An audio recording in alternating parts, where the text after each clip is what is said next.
بسم اللہ الرحمن الرحیم۔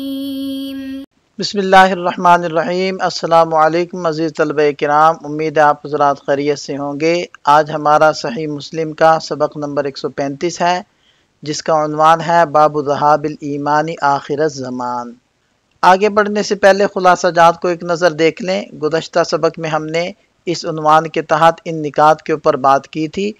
آج کے سبق میں ہم اس عنوان کے تحت ان مذکورہ نکات پر بات کریں گے۔ تو بڑھتے ہیں سبق کی جانب۔ وبه قال حدثني زهير بن حرب قال حدثنا عفان قال حدثنا حماد قال حدثنا ثابت عن انس رضی اللہ عنہ ان رسول اللہ صلی اللہ علیہ وسلم قال لا تقوم الساعة حتى لا يقال في الارض اللہ اللہ۔ حضرت انس رضی اللہ عنہ سے روایت ہے کہ حضور نبی کریم صلی اللہ علیہ وسلم نے ارشاد فرمایا، قیامت اس وقت تک قائم نہ ہوگی جب تک کہ زمین میں اللہ اللہ کہا جاتا رہے گا۔ اس اسناد کے رجال 5 ہیں۔ پہلے ہیں زہیر بن حرب بن شداد الحرشی ثقۃ ثبت۔ دوسرے ہیں عفان بن مسلم بن عبداللہ الباہلی ثقۃ ثبت۔ تیسرے ہیں حماد بن سلمہ بن دینار ثقۃ عابد۔ اور چوتھے ہیں ثابت بن اسلم البنانی ثقۃ عابد۔ اور پانچویں ہیں حضرت انس بن مالک بن نضر الانصاری الخزرجی رضی اللہ عنہ، نبی پاک صلی اللہ علیہ وسلم کے خادم تھے، مشہور صحابی ہیں۔ انہوں نے 100 سال سے زائد عمر پائی۔ یہاں اس اسناد کے لطائف کو ذکر کیا جا رہا ہے۔ پہلا نقطہ یہ ہے کہ یہ امام مسلم رحمۃ اللہ علیہ کی خماسیات میں سے ہے۔ اس کے رجال سیاستہ کے رجال ہیں، اور اس میں بصری راویوں کا تسلسل ہے، اور اس میں حماد بن سلمہ ان کا تذکرہ ہے، جو حضرت ثابت رحمہ اللہ سے روایات کو نقل کرنے میں اثبت الناس ہیں، اور حضرت ثابت حضرت انس رضی اللہ عنہ کو سب سے زیادہ لازم پکڑنے والے تھے، یعنی کہ ان کے ساتھ رہتے تھے، اور انہوں نے حضرت انس رضی اللہ عنہ کی 40 سال شاگردی اختیار کی ہے۔ اور اس اسناد کے اندر حضرت انس رضی اللہ عنہ کا تذکرہ ہے، جو بہت سارے مناقب کے حامل ہیں، اور سب سے زیادہ مشہور فضیلت ان کی یہ ہے کہ وہ نبی پاک صلی اللہ علیہ وسلم کے 10 سال تک خادم رہے، اور آپ علیہ السلام نے ان کے مال اور ان کے اہل و عیال کے اندر برکت کی دعا کی تھی۔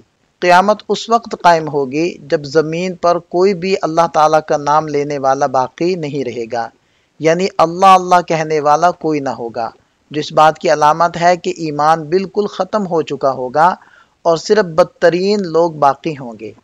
ایک اور روایت میں آتا ہے کہ قیامت سے کچھ پہلے یمن کی طرف سے ایک خوشبودار ہوا آئے گی جو تمام مومنین کی روحیں قبض کر لے گی۔ اس طرح زمین پر صرف کفار باقی رہ جائیں گے، اور قیامت انہی پر واقع ہوگی۔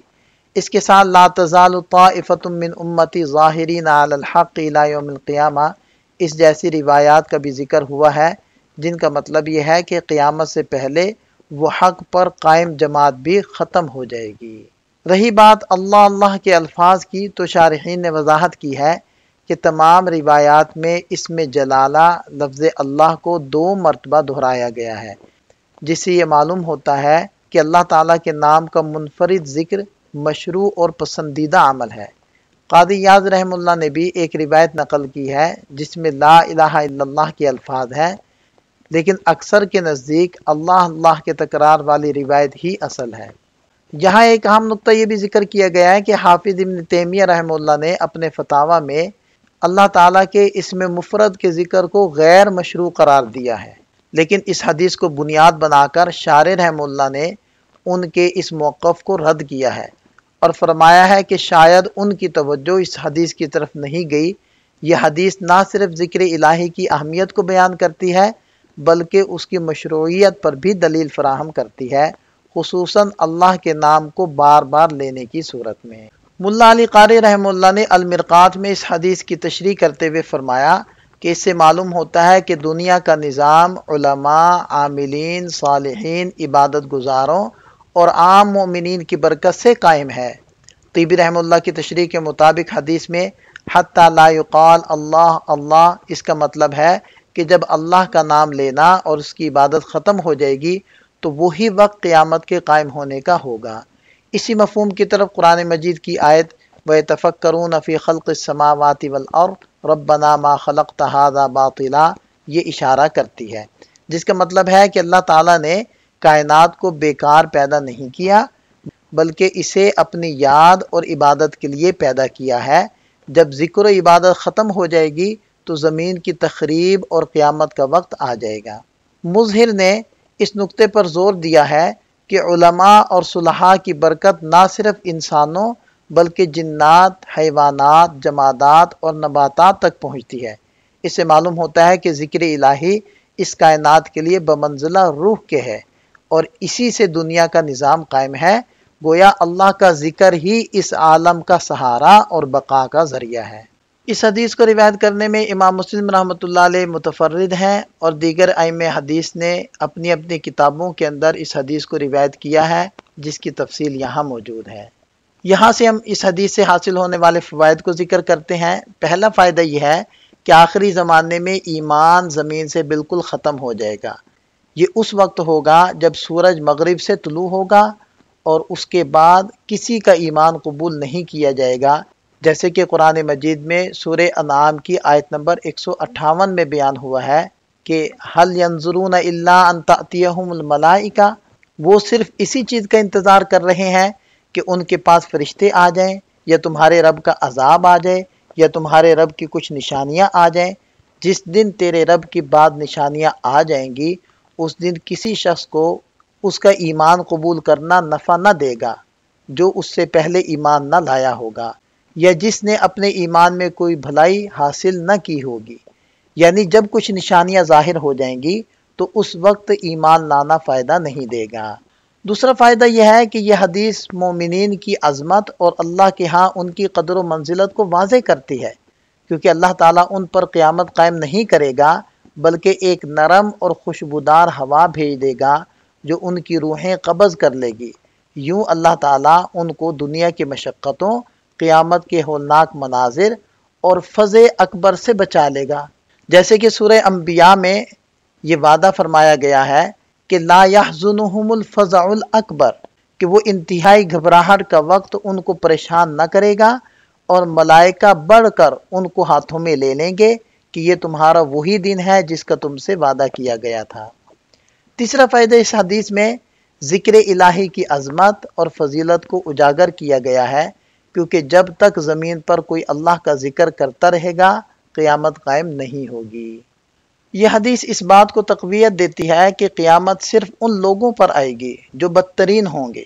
حضرت نواس بن سمعان رضی اللہ عنہ کی طویل حدیث میں یہ ذکر ہے کہ اللہ تعالیٰ ایک خوشبودار نرم ہوا بھیجے گا جو تمام مومنین اور مسلمانوں کی روحیں ان کی بغلوں کے نیچے سے قبض کر لے گی، اور صرف شرار الناس باقی رہ جائیں گے جو گدھوں کی طرح آپس میں جنسی بے راہ روی میں مبتلا ہوں گے۔